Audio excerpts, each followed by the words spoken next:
We're going to use Miguel. I know that Nimrod's right there. I'm aware of that. But hey, welcome back to the channel. All right, this is it. This is it. It's all culminating in the final war. We are third place in the standings. If we win, we're in. Making the top 3 just feels good. It's the podium, right? The Olympics. Like, you get a medal. And it just feels good. We want to do it. And here we are. We've got 7 fights this war. We're going to go through it. We're going to talk about them. And we're going to just talk about this whole experience. Because honestly, it's been an amazing, amazing ride. All right, so we're up against this Kinetic, Transference, Iron Man, Infinity War. I took this fight, I think 2 wars ago. It wasn't long. It was recent. So there's a chance you haven't had a chance to see it here. But this just plays perfectly into Miguel's hands, right? With the anti-venom synergy, we're starting off with that wither. So as you see, when we take a blocked hit, watch his power bar. Well, I intercepted there, but here we go. Eventually, I will take a blocked hit. There you go. He's actually losing power. So what's supposed to make this node difficult is actually being turned into an advantage for me in most cases. I know how to interrupt with my heavy. I do make a mistake at some point. I know I do, if I recall correctly. Having gone through this fight once before, I let the wither fall off. So I really wanted to be mindful of refreshing that wither here. So hopefully I refresh it soon. Pretty sure I kept it up. Let's see here. Maybe I didn't. I think maybe that's the mistake I remembered making. But he's so low on health. There's no, oh, there's the armor ups. I remember thinking there was no armor ups. I might go in for it, take a shot. But with the armor ups now, I'm just going to go ahead and intercept him with my heavy and just heavy him down. And then actually now that I've gotten to 3 bars of power, and after that interaction, I remembered I'm just going to throw my SP3, get this over with, and move on to the next node. We faced RRH. They played great. I mean, they really did. There just was a size difference in accounts, and I think probably an experience at playing this level. So at some point, it became pretty clear that we should win this war. You know, it just is what it is. This happens. Every alliance gets a matchup like this once or twice a season, and where it's just, you know, the matchmaking just puts together an uneven match. But, you know, congratulations to them. I'm sure they had a great season, and they definitely went hard and finished hard. So that was awesome. So now we're going in on this fight against Dragonman. As you see, we're going to be able to handle his passive power gain. I guess it's not passive, his that power gain mechanic he has there. We could also get rid of it by parrying him. That's how I'm used to playing Dragonman. I don't think I've fought a Dragonman with Spider-Man 99, especially not since I've taken him to rank 4 Sig 200. We've got the wither up. So I remember in the fight, like I wasn't even too concerned about the power. It looks like we're kind of just canceling it out. Let's see if we get a few seconds here with it up. There we go. Yeah, I mean, he's actually losing power, which is interesting. I didn't pay that much attention to it in the fight. I kind of just wanted to do what I know how to do against Dragonman. And so that's what you see there, right? I was like, well, I'll utilize it as like a safety mechanism, but I'll still parry him to get that off and all that stuff. Did not do the heal up though, like I showed you in that video where you can actually heal and defeat Dragonman at the same time. That's a lot of fun. All right, this node 26, this is one of the tougher, pretty much the toughest node I face in war this whole season. Definitely the toughest node. I think it probably created the most deaths for me. I think I had 2 against a Sasquatch. I'd never fought Dr. Doom on here, but I'd gotten very comfortable with the node. I just had a weird situation last 2 wars ago. We're going to use a similar situation here, except I'm actually not going to parry stun him at all, at least not intentionally, like I do with Sasquatch. With Sasquatch, I do that so I can land the heavy, get the exhaustion up, and kind of turn off the Wrath of Tanarak situation. Here, that's not what you're going to see at all. So, window of opportunity stun. I'm going to do everything I can to just avoid block hits at all. I think I mess up the SP1 evade. I know I messed it up once, and then I think I get it on the second time. But I was so excited about punishing. I had got that I went a little early. You're going to see me get clipped. But overall, this goes really well. I had seen video of it being taken very well from Clowniest Clown, who is a BG leader in 4 Loki. He also has an account in SSX. I know how that guy's season ended up. Congratulations, dude. So he had shown me that, and he even said it's really a rhythm fight, which was nice. It was nice to see visual evidence of it for me. So I just wanted to get my wither going. I felt like that was going to be really nice, really important. Have as many debuffs up as I can. And then watch this. This is where you're going to start seeing how much damage the ruptures can do. Those are the ruptures that I'm adding. Remember, if I have a wither up, every time I hit his block, I have a 100% chance to add a rupture, which will then erupt whenever it goes over bar power. You just saw I talked over one of them, but it's going to happen multiple times throughout this video. Rupture bursts of over 30,000 damage. It's incredible. It's amazing. I love seeing it, right? Okay. Also, I'm running Despair, so that's why you're seeing those... I'm sorry, no, that's actually the ruptures there. But I'm running Despair, so that would turn off any wheel power healing, things like that as we go.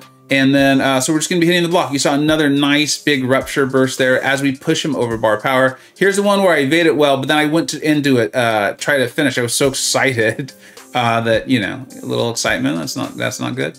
And then he dies from ruptures. It was just really cool, just a really cool fight. Clown was definitely right. There's a lot of like just pacing to it, rhythm, hitting into his block, and the amount of damage you can do against a Doom just from hitting the block. You see Lizer there, my BG leader. Awesome, awesome BG leader. Such a cool person. Thank you for congratulating me. I didn't even see that while I was fighting. So going up against this Kitty Pride, you've seen me take this fight once before. We're gonna use Miguel. I know that Nimrod's right there. I'm aware of that. But Miguel's gonna handle some parts of the node. I've taken this fight before. Spite, Rise to Power. Miguel's gonna help us out with that. No buffs. And then remember, right, Kitty gets her prowess when you parry stun her, or when either champion, I guess, lands a stun or in crits. So I'm going to keep an eye on her on her prowess. I did not mean to do either of those parry stuns. They just happened, but you adjust, right? She's got 3, so I know she's going to phase. Stand your ground, help me out there. But basically, that's what I want to do. I want to make sure she gets close to me, because remember, she only phases when she has that long dash back in. So I'm trying to get her close to me. And right here, I want her to throw a special. You need to block the special. It needs to hit your block, right? Or you, but better is your block. And she will lose her prowess. And then now I can go ahead and punish. I'm going to hit her block as much as I can to get those ruptures going. You saw how much damage they'll do. You'll see how much damage they do in this one here. We just got to get her close to a bar of power. And this is great because she's not gaining prowess from this. She can't gain prowess from this. So we're just going to keep hitting her block. It's doing damage while we do that. And then when we cross the bar of power, right there, you saw that massive burst. And then at this point, I remember I saw how close I was to my special 2. So it's like if she goes to throw a heavy, there we go. I was close, so there's no dash in from her. She doesn't phase. I knew that SB2 would finish her off. So I hope that makes a lot of sense to you on not easy. It's not easy, but nice ways to fight Kitty. When she's phasing, just take those blocked hits, right? It'll be okay. And then you can punish her later when she's not phased. Make sure her SP1, the flame or whatever, hits your block. She'll lose her prowess and then she can't phase. Here we go with this aspect of evolution, kinetic transference. I was really excited for this fight to use my Nimrod. I was given the option of bringing in Nimrod or Warlock. Warlock, obviously, if the Domino is running willpower, can be helpful in that, right? But I was like, I've got Nimrod. I don't need Warlock. And one of the great reasons, there's multiple great reasons, but one of the best reasons is because Nimrod's ability accuracy can't be reduced against mutants, right? That's why he even works against Magnetos and things. And I'm like, I'm getting crit failure here. Why am I getting crit failure? Ah, yes. I can't think of the name of the mastery right now, but I run that mastery because of Spider-Man 99 that applies a weakness, and it's only like a 30% chance or something like that. It's a pretty low chance. And so I'm just crit failing all over the place. Fortunately, the war, like I said, was not that close at this moment. So I didn't really need to worry about like, oh my God, I'm going to lose us the war. But I didn't want to die. I didn't want to die. I was having a great war. I want to finish off a great war. I enjoy war. Also, I said the word war a lot there. And also, you know, if we won this one and if another war between SSX and Noon went a certain way, we actually could move up in the standings. But we needed to keep our distance, our advantage over SSX if they win that war. And if we died too many times, they actually could have caught us, as we started to realize. So every attack bonus matters.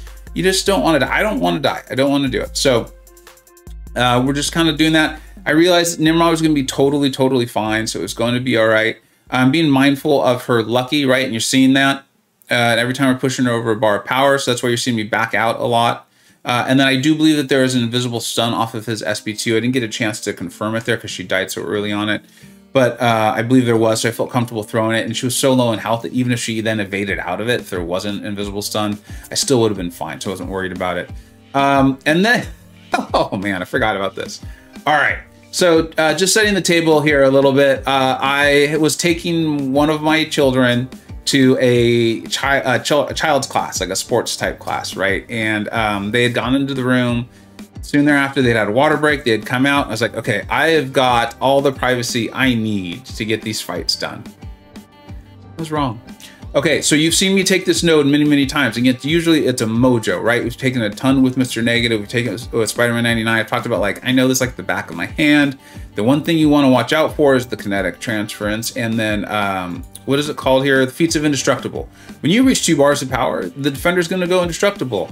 With Mr. Negative, you can throw your special 2 into that if you really want to, because most of the damage is coming after the special 2. But with Miguel, you don't want to do that because all of the damage is in the special 2. So I don't remember exactly when in this fight, but my child who had their water break already, and I was sure was not coming back out, I see the door open and the whole class just comes like, it felt like a stampede, right? I was like, no, what are you doing? You've already had water, go away. Cause I didn't want to die, right? And it's somewhere in here, it's probably already here. This is happening and I'm like, I throw my special into his indestructible. I send him red. At this moment, I couldn't even remember. I'm like, is there a bleed off of his special 3? I could not remember. I also don't want to be a horrible parent and tell this child who's talking to me to like go away. But I can't think of anything else to do. So I'm just trying to get this fight done while carrying on a conversation, while wearing earbuds because I'm in a lobby and I don't think everyone else wants to hear the beautiful sounds of MCoC. So we get that one down. I was happy I remembered not to throw my special 2 right away. At some point, I even end up doing a partial evade of an SP2. I recall this. I purposely haven't watched this back because I kind of wanted to have a almost like a first look reaction to it. Oh my gosh, this was like a little stressful because I didn't want to die for all the reasons we've already gone over. There I used up the rest of my indestructibles. I've now got the bleed on me. I think I throw the SP2 into his indestructible again. Here I know the partial evade, so I was happy I know that, right? It's similar to the Spider-Man for me. You block it and then you bounce out. There, I again forgot completely about the indestructible. I mean, I've made this fight very, very exciting.